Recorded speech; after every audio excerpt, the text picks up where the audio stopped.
Let me tell you something that is going to sound absolutely ridiculous at first, and I need you to just stay with me, because by the end of this, you are going to look at your entire life differently.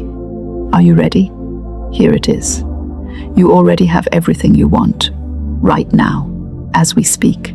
Your dream job, your dream relationship, your dream body, your dream bank account, all of it already exists. And no, I have not lost my mind. And no, I am not about to sell you a crystal or ask you to dance under the moonlight in your backyard, though honestly, if that works for you, go for it. What I am telling you is something that the wisest people who ever walked this earth have known for centuries. Something that modern science is now catching up to confirm, and something that the most successful, joyful, abundant people quietly practice every single day, while the rest of us sit around waiting for life to give us permission to be happy. Today, we are going to talk about what it truly means to act as if your dreams are already here. Now, before we go any further, I want to acknowledge something. You clicked on this video for a reason. Maybe you are lying in bed at 2 in the morning scrolling through your phone with a half-eaten bag of chips on your chest, wondering why your life looks nothing like what you imagined it would.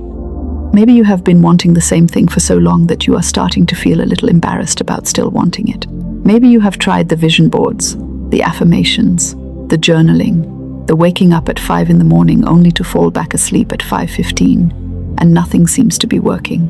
Maybe someone in your life, someone who loves you very much, keeps very gently suggesting that maybe you should be a little more realistic, and part of you is starting to believe them. And maybe, just maybe, you are tired. Tired of wanting, tired of hoping, tired of watching other people seemingly stumble into the exact things you have been working so hard for. If any of that sounds familiar, welcome. You are in exactly the right place. And I want you to know, before we do anything else, that your desire is not foolish. Your dream is not too big. And the fact that you are still here, still wanting, still searching for the answer, that is not desperation, sweetheart. That is faith. And faith is the most powerful substance in the entire universe. But here is where most people go wrong with it. Most people treat their dreams like a destination they are trying to reach, rather than a reality they are already living. And that one tiny little distinction is the difference between a life that unfolds with joy and ease and a life that feels like you are perpetually pushing a boulder up a very steep, very muddy hill in uncomfortable shoes. Let me paint you a picture. Imagine you are an actor, a genuinely brilliant actor, and you have just been cast in the role of your lifetime. The character you are playing is someone who has everything you want: financial abundance, loving relationships, vibrant health, creative fulfillment, a parking spot that opens up right when they need it, all of it. Now here is your job. You have to become that character, so completely, so thoroughly, so convincingly, that even you forget you are acting. Method actors do this all the time. They will live as their character for months. They think like them, speak like them, make decisions like them, and something miraculous happens when they do this. The character stops being a role and starts being real. Not just on screen, but in the actor's actual neurology, in their actual beliefs, in their actual experience of the world. Now, what if you could do the exact same thing with your own life? Not by pretending your problems do not exist, not by slapping a smile on top of pain and calling it positivity, but by genuinely, deliberately, consistently choosing to operate from the version of yourself who already has what you want. This is not a new idea. Ancient wisdom traditions across every culture on this earth have been pointing at this truth from different angles for thousands of years. The Stoics talked about it. The Hermetic philosophers wrote about it. Various spiritual traditions encoded it in their teachings. And what they were all pointing at is this: the outer world is a reflection of the inner world. Not a delayed reflection, not a sometimes reflection, but a consistent, faithful, astonishingly accurate reflection. Which means that if you want to change what you see in your life, you have to start by changing what is happening on the inside. In a specific, daily, practiced, committed way. Now let us bring some science into this, because I know some of you are sitting there with your arms crossed going, okay, but that sounds a little woo-woo for me. So let us talk about What is actually happening in your brain when you begin to act as if? Your brain has a remarkable system called the reticular activating system. This little system acts as a filter for all the information your brain receives. Your brain receives about 11 million bits of information per second from your environment, but you are only consciously aware of about 40 of those bits. 40 out of 11 million. So your brain has to decide what to pay attention to and what to filter out. And it filters based on what you believe is important and relevant to you. Which means that if you walk around believing that you are someone who struggles with money, your brain will filter in all the evidence that confirms that belief and filter out everything that contradicts it. You will notice every bill, every empty wallet, every closed door, and completely miss the opportunities and open windows happening all around you. But the moment you begin to operate from the belief that you are someone who is abundantly provided for, that reticular activating system starts doing something extraordinary. It starts finding evidence for that too. It starts noticing opportunities.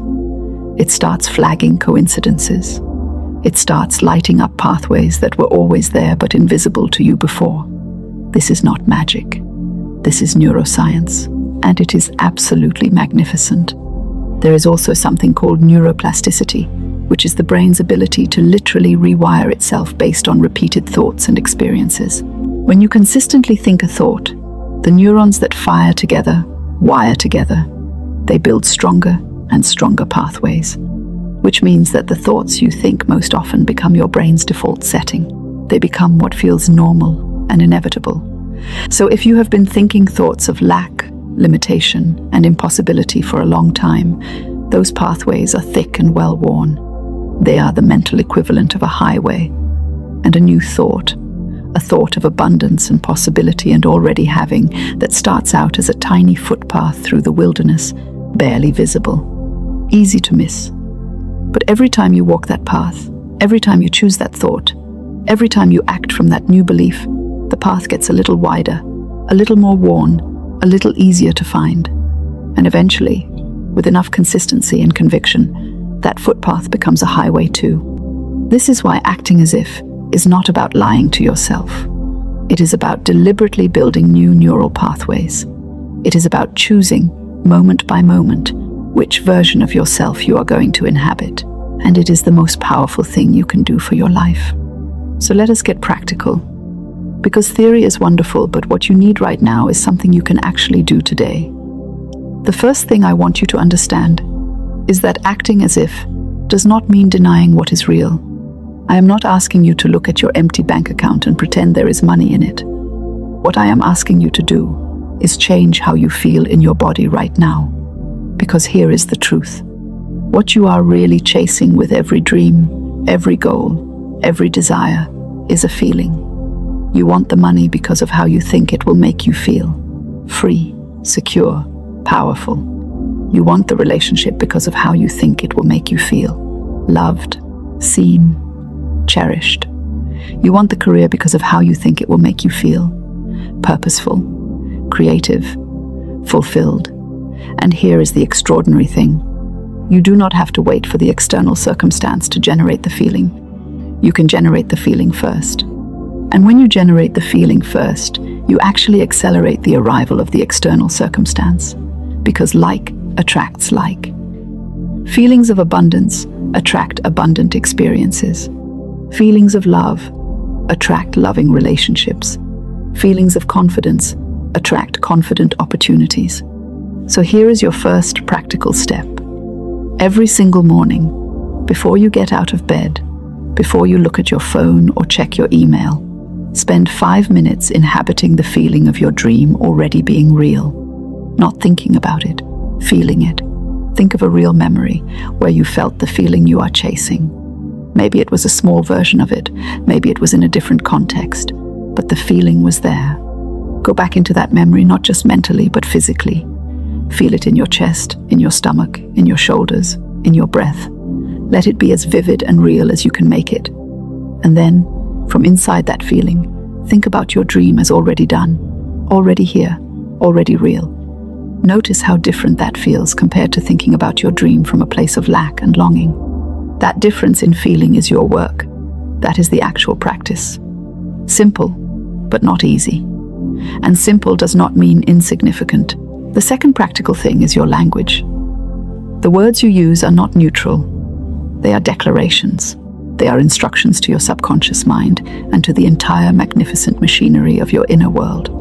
And most people are walking around issuing devastating instructions to themselves all day long without realizing it. They say things like, "I could never afford that," or "People like me do not get that kind of opportunity," or "I am just not that kind of person."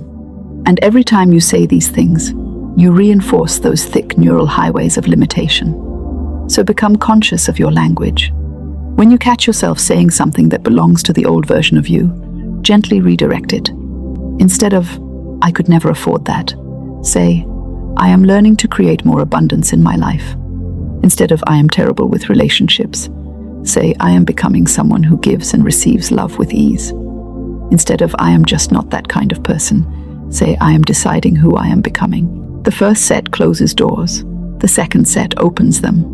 The third practice is what I call acting from the future. Every day, in at least one area of your life, make a decision or take an action from the perspective of the person who already has what you want. Ask yourself, how would this person spend their morning? How would this person handle this setback? How would this person talk about their work and their worth? And then do that. Not in a grand life overhaul way, just in one small, specific daily moment. One decision, one action, taken not from where you are, but from where you are going. Because when you do this consistently, the outer world starts to catch up. Not immediately, not all at once, but incrementally and undeniably. Because you are no longer waiting for your circumstances to change before you change your behavior. You are changing your behavior and inviting your circumstances to follow. Now I want to talk about something that will trip you up if I do not address it. And that is the very predictable, very human experience of feeling ridiculous. When you first start acting as if, a little voice in the back of your head is going to say, "What are you doing? This is embarrassing. You are the same person you were yesterday, with the same problems, and now you are also doing weird mental exercises." And that voice is not your enemy. That is your brain doing exactly what a well-trained brain does. It is trying to keep you consistent with your existing identity. But here is what I want you to say to that voice, gently and with love. "Thank you for trying to protect me. And I am doing this anyway, because the discomfort of feeling silly for 5 minutes in the morning is infinitely more manageable than the discomfort of living an unlived life for the rest of your days." That is the trade-off. A few moments of feeling ridiculous in exchange for an entirely new reality. I think that is a magnificent bargain. And let us talk about patience, because this is where so many people fall off the path. They try the practices, they feel good for a few days, and then when their external reality has not dramatically transformed in 48 hours, they conclude that it does not work. The seed does not become a tree overnight. The river does not carve the canyon in a day. And your new identity does not fully bloom in a week, but it is growing. Every time you choose the feeling over the fear, every time you speak the new language instead of the old one, every time you make one decision from the future rather than the past, you are adding a drop of water to that river. And those drops add up. They always add up. There is a concept I love called the fertile void. The fertile void is what happens between when you plant a seed and when the first green shoot appears above the ground. To the naked eye, nothing appears to be happening. It looks barren. But underneath the surface, in the dark, in the hidden places, extraordinary things are occurring. The seed is cracking open. The roots are reaching. The whole infrastructure of new life is being built. And if you, in your impatience, dig up the seed to check on it, you interrupt the process. This is exactly what happens when we give up too soon. We look at the surface of our lives, see nothing changed, and go back to old thoughts and old behaviors. And we never get to see what was about to emerge. Your job is to keep watering, keep choosing the feeling, keep speaking the new language, keep acting from the future, because the growth is happening even when you cannot see it. I also want to add one more essential ingredient, and that is gratitude. Gratitude is the great accelerator. When you are grateful for something, you are acknowledging it as real, as present, as yours. And you can practice gratitude for things that have not yet arrived in their full physical form. You can be grateful in advance. Thank you for the abundance that is on its way. Thank you for the clarity that is coming. Thank you for the open door I can feel just around the corner. This is not delusion. This is the most sophisticated form of faith. The ability to say thank you before the evidence arrives. Scientists who study gratitude have found that a consistent gratitude practice literally changes the structure of the brain.